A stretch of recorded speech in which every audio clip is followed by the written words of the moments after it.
All right, guys, what's up? Today we're going to talk about the Euroleague basketball slate at 2 p.m. Eastern Time.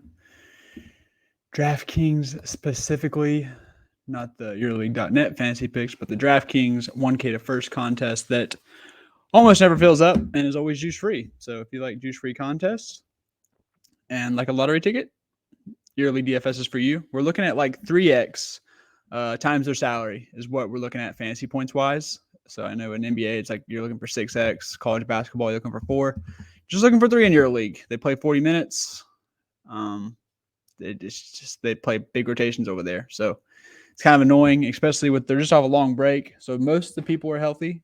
So I thought, until we get news today that 2 of FS's better players, Shane Larkin and Will Clyburn, are questionable now. So we might have some injury spots that we didn't expect to. So we'll talk about that when we get to that game. But go and get into it. Maccabi Berlin, 2 of the faster teams, 2 of the defense optional teams. Both are pretty bad on defense, but Maccabi's has a better offense because they're a better team, have better players. Berlin's the worst team in the league, as they always are. Their coach runs the giant rotation and just refuses to give his best players more than 25, sometimes more than 20 minutes. It's extremely tilting. But if the FS guys play, we don't have much value, so we might have to go to these Berlin guys. Hopefully we'll get the news before 2:30. All right, we'll talk about Berlin first. Yeah, so they'll play everyone on their team. But we'll go with the high usage guys. Spagnola, the Timberwolves draft pick, who was a draft and stash, young guy, getting super comfortable. Started to look good lately. He'll run their offense as well as Sterling Brown. So you kind of see, we're taking that at 6.8K. We're taking 1920 just all day. The 26 burger, we're taking those. Simple. I mean, the guy's been awesome. He's going to facilitate the offense with Sterling Brown, or when Sterling Brown's not out there. Sterling Brown is the other option, who still upside, can do it all. If he's making shots, it's even better. But I think before the break, he must have been dealing with an injury. He got back up to like 28 minutes in their cup game. So maybe we see over 20 here. I'd like to see him start again. We find starters on SofaScore about 5 minutes before lock. You go to SofaScore, type in your league, and then the games. Sometimes the lineups will show up. But yeah, only 5 minutes before. If you go too early, there's nothing going to show up. And then the third will be Johannes Thiemann, who won the FIBA with Germany. Where's he at? There he is. Yeah, so they're all priced very affordable. I don't want to play more than one, but I could very well see one of these guys getting that 20 mark, which is all we really are looking for. So these 3 guys are the high usage guys.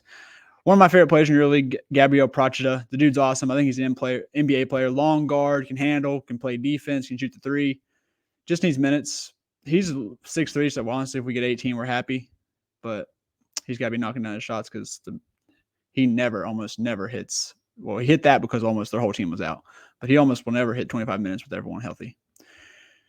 No real reason to go dashing. I mean, Hermansson's fine. He's played decent minutes at sub 5K. But, meh. If you fall in the last spot and you don't have another Berlin guy, I don't mind that. Maccabi's awesome. It's because they play a super consistent rotation, and we know who's getting minutes. Wade Baldwin's a little bit pricey, but if this game stays close and he's hitting his shots, he could crush. Lorenzo Brown's looking healthy. He stuffs the stat sheet a little bit more. 9-4 is really enticing for them. Usually I play one or the other in most of my early lineups, almost always. I think that's fine here today, again, to do. I don't think it's a must, though, depending on what the FS news is. Because if the FS guys are out, I think we can go more balanced and not really need to force in one of these guys, especially if it's a blowout.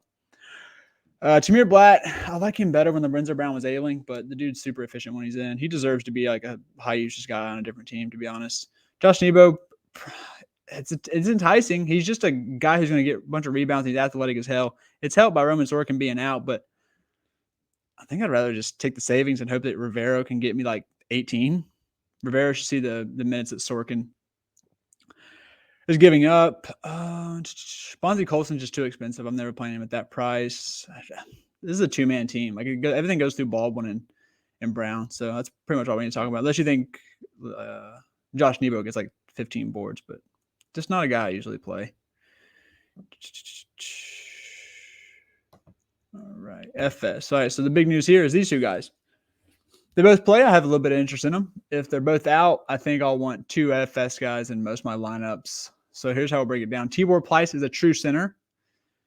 A true center. Tyreek Jones is a true center, but they've been playing with the 4 a little bit. Bryant is a small forward, mostly. Clyburn's a small forward. Larkin's a guard. Thompson is a guard. Beaubois is a true guard. So and then Willis is a stretch 4. So I don't really think it affects the centers much. Like these two guys don't affect. I mean, because Clyburn plays a 3, so it doesn't affect the centers. So I don't think you need them, but it will give them some more shots. Like it will give T-Ward Price some more shots, maybe a true a little bit more usage. But nah, I really just want to target Darius Thompson or Bryant if Clyburn or Larkin are out. To be honest, if they're in, probably Clyburn, my favorite play on this team. And then Thompson, the GPP upside if you're multi-entry. But yeah, this will be another good game. So these two games will be very fast-paced and fantasy-friendly, whereas the other two will be a lot less. Partisan Kevin Punter is their point guard. I don't know why he's listed as a forward. This is a 2-year thing. DraftKings doesn't give a shit. Punter and Dozier get the biggest boost with Nunnally if he's unable to go. Semi-interested in all these guys with the slate context, even if Nunnally plays. Frank Kaminsky's been absolutely blossoming. Him and Bruno should have to carry the load if Alan Smaljic misses. I think I might just keep riding Kaminsky, even though the coach gets pissed at him and pulls him like quicker than anyone. Zach Lodey should play the most of the 4. There's a chance that he plays high 30 minutes here, but he's one of the worst fantasy point per minute guys in the league. But I gotta say, if he gets you, you're gonna hear me say this a lot. If he gets you 18, like, might just be enough. The big news here is if Tristan Vooch, Trifanovic, I think we should get this news, and Smaljic all miss, that really makes me want to play like Lodey, Kaminsky, Bruno, maybe in a 4K Bolsa Kapravica. Shout out Florida State. As far as guards go, if Nunnally is out, bump for Avranovic. I love that guy. The guard situation is very gross if Nunnally does play, where I only probably want to trust Punter, even though he's a forward. And then Dozier is like a high GPP play. He gets hot some games and just like absolutely crushes, and he can grab some boards too. Not a bad price there. And FS is terrible on defense. All right, next game. Not going to be much here. Valencia is the slowest paced team in the league. Bologna is faster, but they have no issue playing slow. Shingelia is one of the best players in the league. He's been frustrating, battled an injury, came back, and the minutes were kind of gross, but he did drop a 40 burger on these guys. 4 steals helped that, but the spin up 4s are kind of gross. I might just probably say Shingelia is my favorite above like 9K. Davies very high upside. I just don't trust him for shit. He doesn't really get rebounds for a center. He's a stretch guy, but just know when he goes off, he's almost always on the winner. He could be 1%, and even though it's a 235-man field, if he goes off, he's on the winner every time. It's extremely frustrating. Bellinelli's priced up just too much for me. Scoring dependent, can drop 30. I think I can just still find ways to beat him if he does drop 30 because he's not really getting any other stats. Chris Jones, stud. Has knee arthritis, so he doesn't really play much, even though he's young, but the dude is good. 9,500 is eh. Ojeley's priced too high for me. Cordinier is too high for me on the other side. Hackett, I'm not really playing any of these guards. If I have to, maybe I heat check Lundberg, who finished before the break was doing awesome, and then he went out and had a great FIBA. But not too much interest here besides probably Shingelia. And then maybe take a punt on one of these guards because Xavier Lopez played like 20 minutes a game for them. Opens up a little bit. He's a bigger guard, and that kind of fits the role of Stefan Jovic, who can play like the 1, 2, and 3. I like his game for 4,800. They seem pretty keen on continuing to give Pangos minutes. He's flat 4K, really, really bad.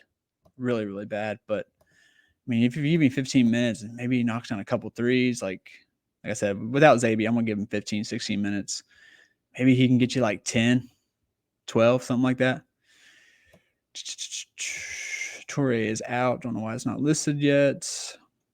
Is it anyone? Yeah, they're backup 5. It's kind of annoying. It's like Reavers, Padilla, Ingles. Like it's a shit show. I don't really want to mess with that too much. That's probably it from there. Pena and Madrid. The big thing here is a little bit thin in the backcourt for Pena. We'll just go ahead and talk about them first. Sloukas is – so I even got a message from one of the Greece reporters. They said Sloukas was a little bit banged up in not the FIBA, but the little world qualifiers they had. And they said he was kind of limited there. But, like, I kind of don't even want to listen to the advice. I kind of just want to play Sloukas because I think they'll need him today. And I just hope that he's 100% because it was a long break. And if they did take it easy on him in the qualifiers, I think he's ready to go. But just know that the Greece reporter told me that he's probably limited to 20 minutes. But I'm just going to try to ignore that in my own lineups. With that being said, none went off against them last time. It's kind of a place you can attack Madrid because they got Campazzo, who some people say is a good defender, but he's fucking 5'5", and I just don't see him checking none. I think Nunn's fine. The floor is terrible, but he had 30-some against them last time. And if Slavkas is truly limited, we know Jerry and Grant is a little bit offensively challenged. So Nunn will just have to keep chucking as long as the coach doesn't get pissed off or anything. Nunn should just have incredible usage here and still get there at the games within anything reasonable. Grigonis is a spot-up shooter, 8K. Not really the best spot for him. Matoglu had a good game against him last time, but they have Yabusele and Deck both healthy here. They can throw different bodies at him, and I respect the hell out of Yabusele and Deck defensively. So even with like the enticing price tag of Matoglu, who was awesome for us at the beginning of the season, not much love there. Like if you fall on 8,300, I think the upside probably is there if he's like knocking down threes, but the defense it's tough. Like the floor is really low. I kind of like his under points prop 11.5 to be honest, especially on the road. Hernan Gomez could get helped out by Antetokounmpo being out. He's been the biggest disappointment signing in Euroleague this year, but without like the 5 to 10 to 12 minutes from Antetokounmpo, could be some minutes here. And like I said, he's a forward, so he doesn't have the greatest matchup, but he's 5'9" compared to 8,300, which is a big difference there. I played Papa like I think 2 weeks ago, and he just fucking DMP'd on me. But maybe he gets 5 to 8 or something with Antetokounmpo being out. They run a pretty tight rotation as well. Lasort is fine, but it's a tough matchup. Tough matchup on the road. I find it hard to, especially I don't like his ceiling. I know he went for 40 a couple months ago. Yeah. But no, that was just a nut game. I don't trust his ceiling for 10-2. All right, that covers that. Madrid's wild. They run a deep rotation. They play fast. They're very good. Best team in the league. Campazzo, I'm not paying that. Jaren Grant's one of the best defenders in the league. Poirier is priced up as if Tavares is still out. Tavares is not out. He looked awesome in the qualifiers for Spain, or who the fuck he plays for, Cape Cod. I don't know. Or no, it wasn't the qualifiers. It was their little cup game for domestic league for Spain. So yeah, he looked good and healthy. I think he's ready to go. 8,400 will be the most popular play. You have to make that decision. Does he have a low floor? Yes. So in theory, you should probably fade him as chalk, but then again, he has like 40-point ceiling. And do you want to be dead off rip? If you're doing 2 lineups, split it. If you're doing 1, maybe you just fade. But still, I think you can still find ways to get different. You might just play him and just hope the guy doesn't cuck us with fouls. Moose has been awesome. Herzonia is, with everyone healthy, is just too high, even though he does, like, playing against Pana is a special place in his heart, even though they're playing at Madrid. So he likes to have good games against Pana. I will say this, if it's a blowout, Herzonia gets those blowout minutes. So if you think this game blows out and you want to fade Tavares, Herzonia does get the blowout minutes where Tavares absolutely will not. Yabusele and Deck are fun plays. Deck should start. Yabusele off the bench. Both have awesome ceilings. Shitty. I think Deck's probably the safer floor, but they're both floors are kind of shitty, as everyone is. But maybe their floors aren't that bad for 72, actually. So I think they're good upside plays. You got the bench guards and Sergio Rodriguez and Sergio Yuli. I never know when they're both healthy. I never know what to do with them. It's just stay away mostly. Try to target some other spots. That's probably all my interest. Like, I'm not playing these two guys. These like Campazzo and Poirier are just overpriced for me. Herzonia is probably overpriced with everyone healthy. Musa's fine, but he's really scoring dependent. I'd rather just want to play Tavares or probably one of these two guys. Rudy Fernandez is going to play like 15 minutes. If he makes 4 threes, then he'll get you there, but can't play that way. Not me personally. Do a quick core. I'm going to start with Tavares, be the chalkiest option of the day. Fine. We'll do a core with assuming the FS guys are out. So we'll throw in Darius Thompson. Well, not that you have to play one of the centers but even if everyone plays, I think Plyce or Aturu are fine. Plyce should shoot a lot of threes. And let's find one more. Let's go with one of the Berlin guys. I'll go Spagnolo. So we'll get that as a core. Darius, this is assuming, let's say Larkin's out. Darius Thompson, Spagnolo, Tavares, Plyce. Let's assume Larkin plays, and we'll just mix it up here. We'll go with another Berlin guy. We'll go Brown, and then let's go Kendrick Nunn, maybe? 78. Yeah, so these 78. So Sterling Brown, Kendrick Nunn, Walter Tavares, or Willie, whatever you want to call him. Tibor Police. You can change that to a Turu if you want. Leaves you 7,800 for the last 2 spots. And under 15 minutes. Nice. You can watch this on 2X and fly by. All right, guys. Good luck.